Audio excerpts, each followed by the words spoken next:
Hello, and thank you for taking time to watch this video called the ProSeries Professional Tax Refund Transfer Advantage. For tax preparation companies that would like to offer their clients the convenience of a refund transfer, with ProSeries you get the best of both worlds. You get ProSeries accurate and easy to use software that's used by more companies than any other program, and you get a refund transfer fee structure that will save you money immediately, and a cashback rebate program that is unmatched and that can significantly grow your revenue. So what is a refund transfer? Simply put, a refund transfer is a convenient way to get your preparation fees directly from your client's refund, eliminating the time you might waste chasing payments. It gives your client the advantage of receiving their refund by check, as a direct deposit, or with a check or debit card. ProSeries offers seamless integration with Santa Barbara Tax Products Group for refund transfers including federal and state RTs, and there's no other software that's needed. So what you'll see in this video today is how easy it is to create and file a return with a refund transfer in ProSeries, some built-in tools that make preparing refund transfers a snap, and a real-world example of how ProSeries will immediately bring more money to your bottom line. So before we go in and do a tax return in ProSeries, I'd like to go over quickly with you what the ProSeries refund transfer fee structure is. It's simple.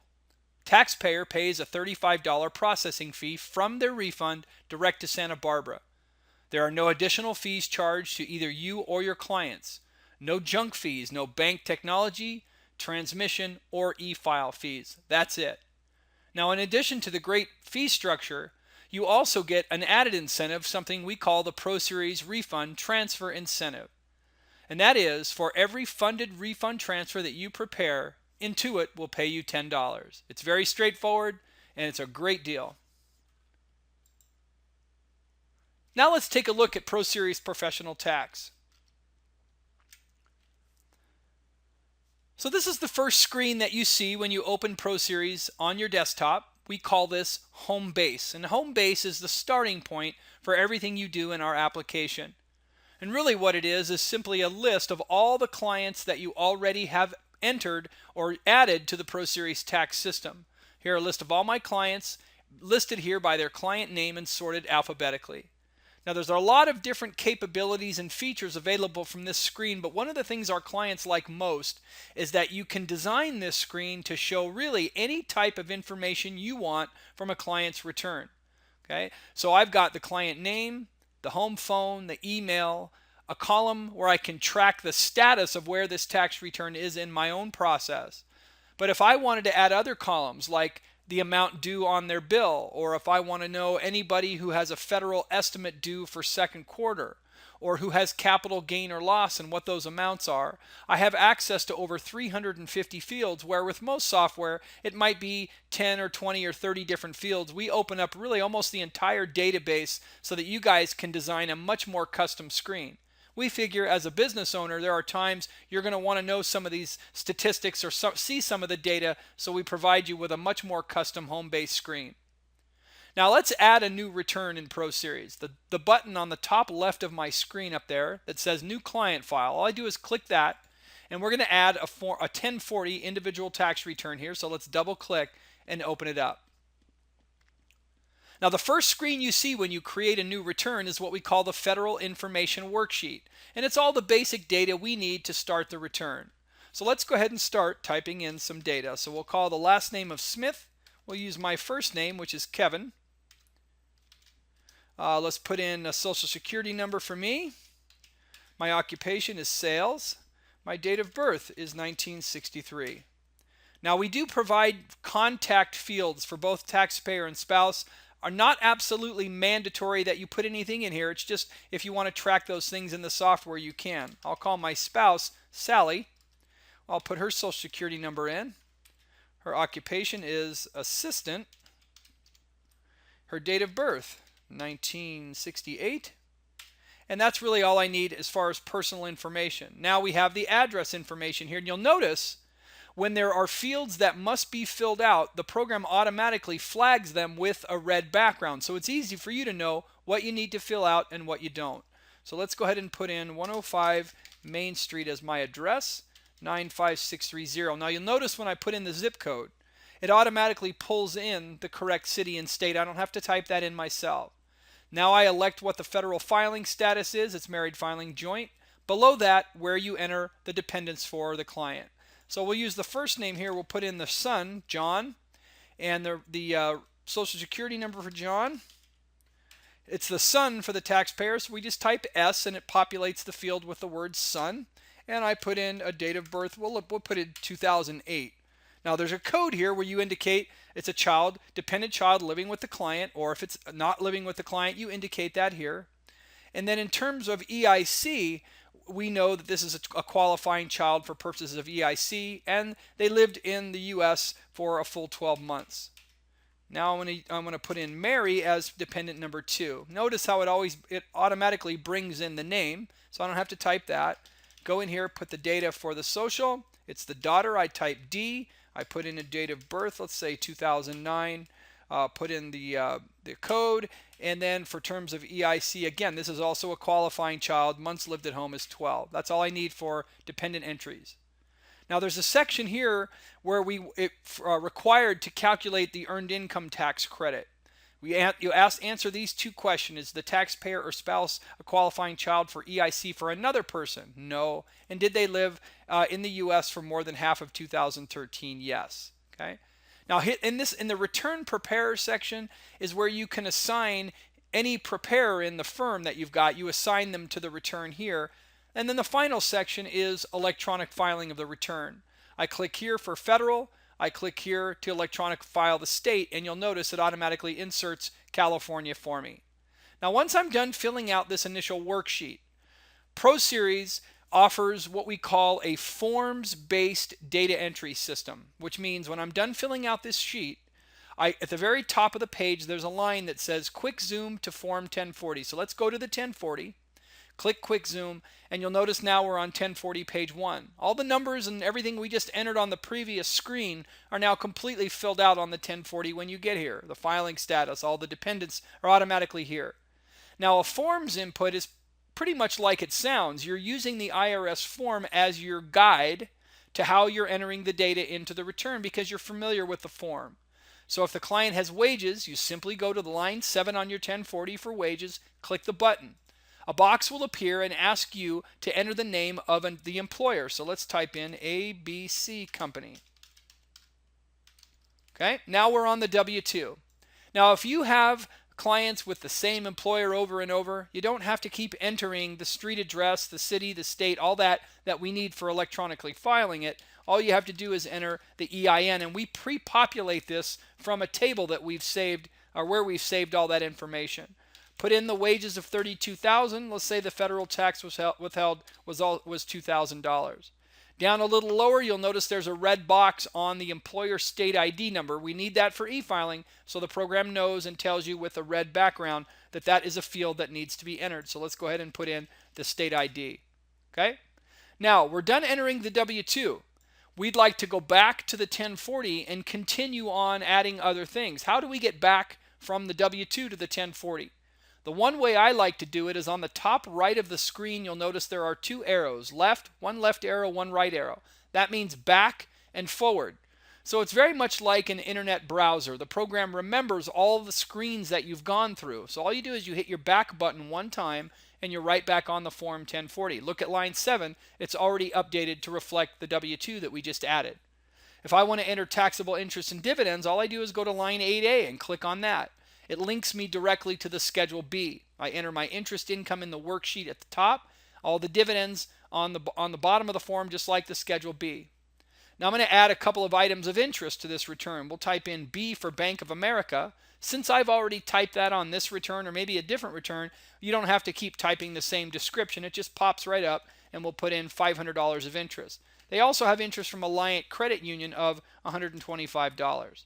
I hit my back button at the top. Once I'm done making my entries, I'm back on the 1040, and you'll notice I've got $625 of taxable interest. Okay?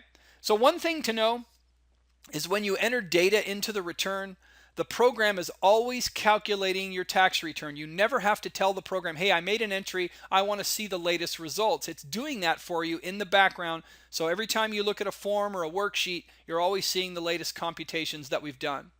So pretty simple, right? Now, the only thing I've done so far, I've added what? The name, the address, the dependents. I've indicated that I'm e-filing it, and then I came to the Form 1040 and I added a W-2 and taxable interest. Now look on the left-hand side of your screen. You'll notice a box over here called Forms in Use. And based on just those few entries I made, look at all the things that have already been completed in my return. I've got my Form 1040. I've got my Schedule B, right? I've got my 8812, which is the child tax credit form. That return that has been totally calculated. It's already calculated the EIC and put it on the 1040 form for me. I've got my 8879, the e-file signature authorization, which is already filled out. I've got my 8867, which is the preparer's due diligence, the EIC checklist. Now you'll notice next to that form it says I have 9 errors.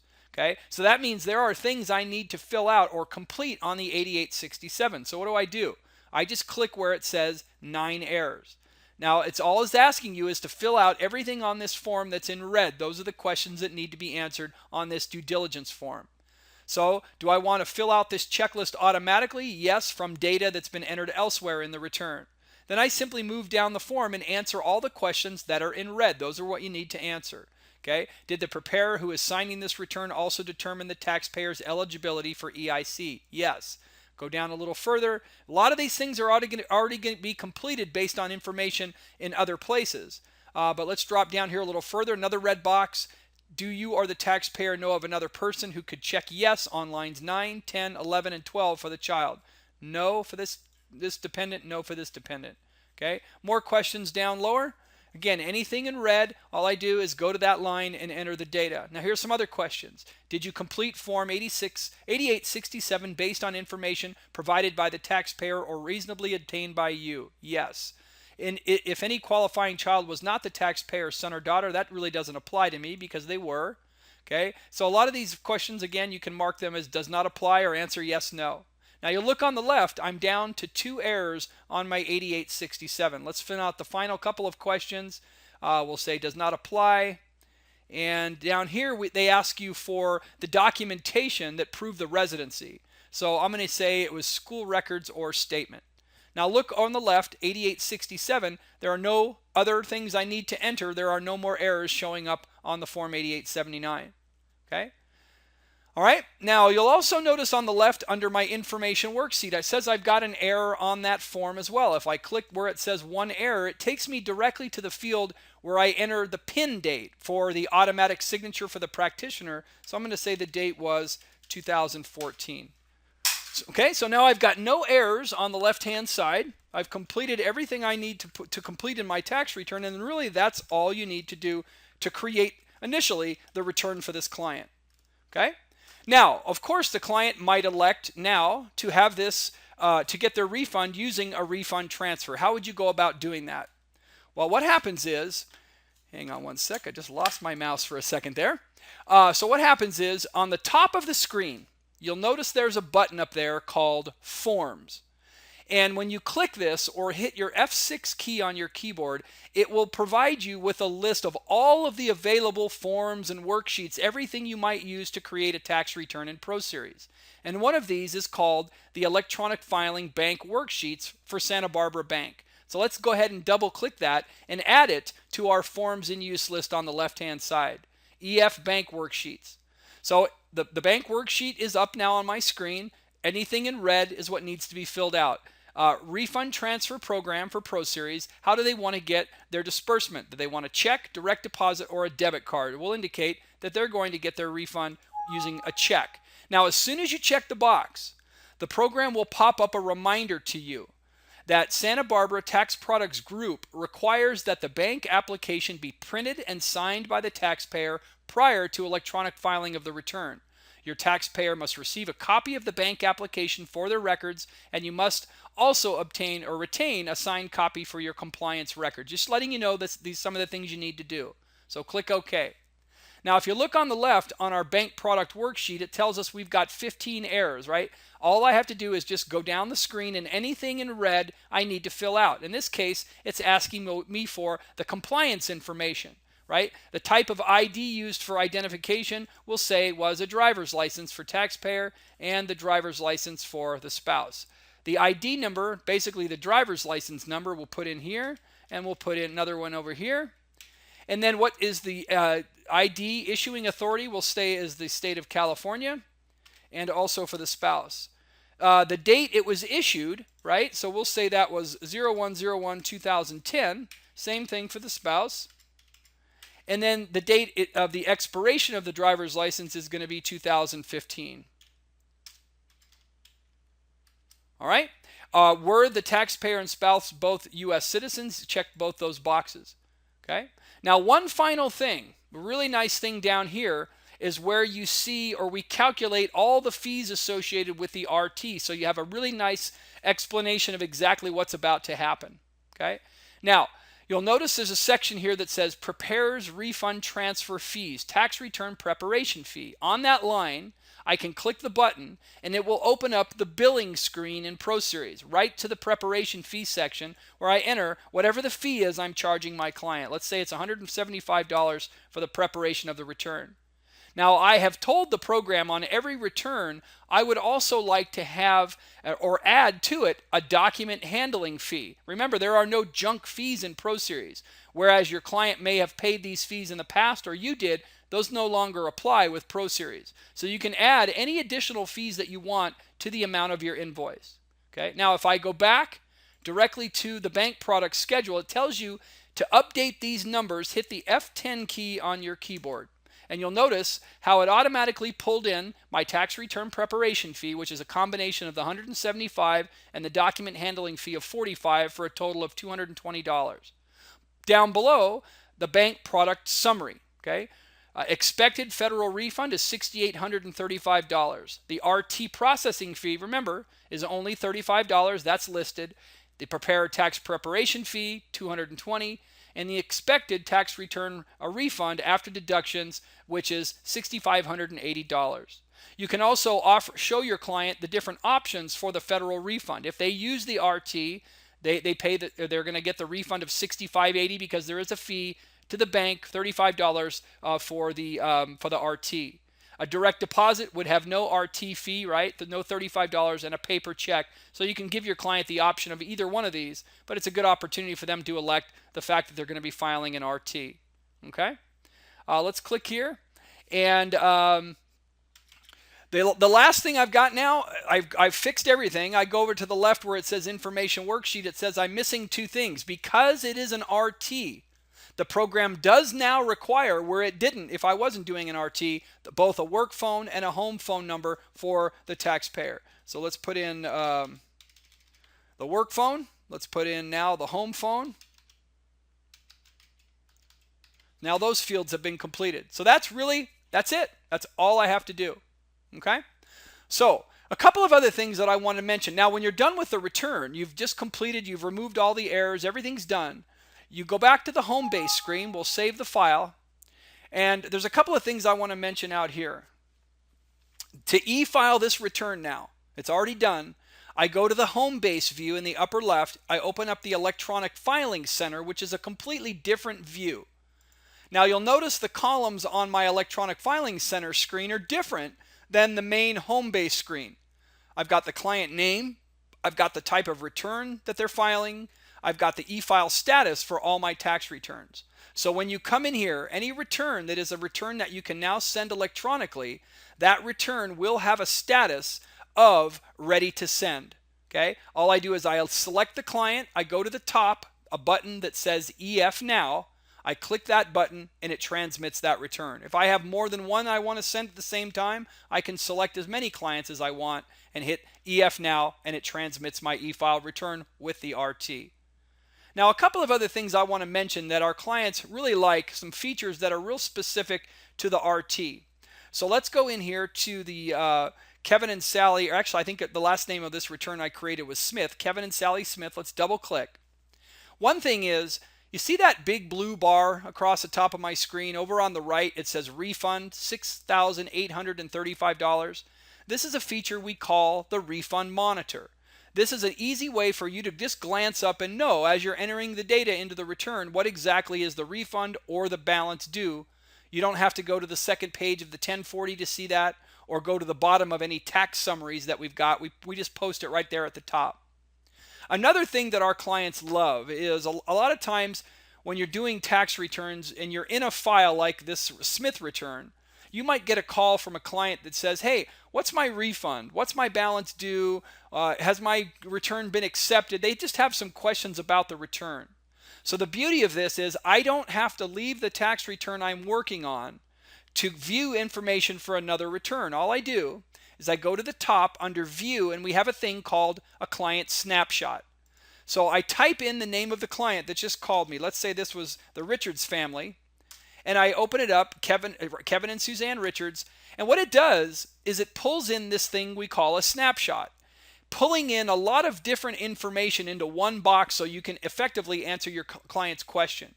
Here's their name and their address, their phone numbers, who the preparer is, and on the right, their federal refund, a refund type, which is a check, the prior year federal refund. Now, if I had a return that had a state in it, this gray box would have all their state refund information. And if I had filed the return electronically, this whole bottom section would give me the date it was transmitted, the date it was accepted, and everything that I need to know about the refund. So the fact is, I don't have to leave a return to give information to another client who might call me on the telephone to let me know about, to have questions on their tax return. Okay? So that's really all there is to using ProSeries. It's a very simple forms input system. It automatically identifies with red boxes anything that absolutely must be entered into the return. It really takes a lot of the guesswork out of what your staff needs to provide the program to have a tax return that's right, and when you're filing an RT, an accurate RT. So let me now jump back to a couple of final slides. ProSeries refund transfer program. Okay, remember the client pays a fee to Santa Barbara Bank of $35. No other fees, no hidden fees. There are no technology fees, no transmission fees, and no e-file fees ever with ProSeries. And remember that we pay you $10 for every funded RT you produce. So let's see in a couple of scenarios what this all really means. So in scenario number one, the tax preparer, Mr. Jones, prepares 350 RT returns, and he's using not ProSeries, but the typical tax software program. Mr. Jones pays his software vendor $25 for technical and transmission fees for each RT. That means 350 returns at $25. Mr. Jones is paying $8,750 to his vendor. Mr. Jones charges his clients $8,750 in tech and transmission fees to pay for his software.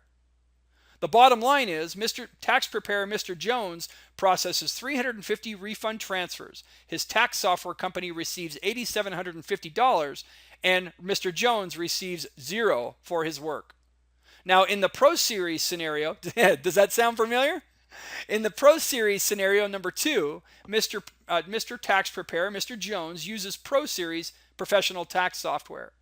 Mr. Jones does not pay fees to ProSeries. No tech fees, no transfer fees, no e-filing fees. With ProSeries, Mr. Jones, if he wants, can add a document handling fee for each client. So in this example, Mr. Jones chooses to add a $25 document preparation fee to each return. So that's $25 times 350 returns, which equals $8,750 to Mr. Jones. $8,750 to Mr. Jones and not his tax software vendor. Plus, the ProSeries incentive also pays Mr. Jones $10 for every funded RT. Remember that. 350 returns times $10 is $3,500, so he makes an additional $3,500 with the ProSeries incentive. So all told, with ProSeries, Mr. Jones makes an additional profit of $12,250 compared to his current software vendor. It's a really big difference. Thank you for watching today's short video on ProSeries Professional Tax Refund Transfer Advantage. For more information, please contact a ProSeries consultant at 888-789-0174. If you wish to see a more detailed program on ProSeries, a 60-minute demonstration, please visit us at www.intuitaccountant.com/PS webinar. Thank you.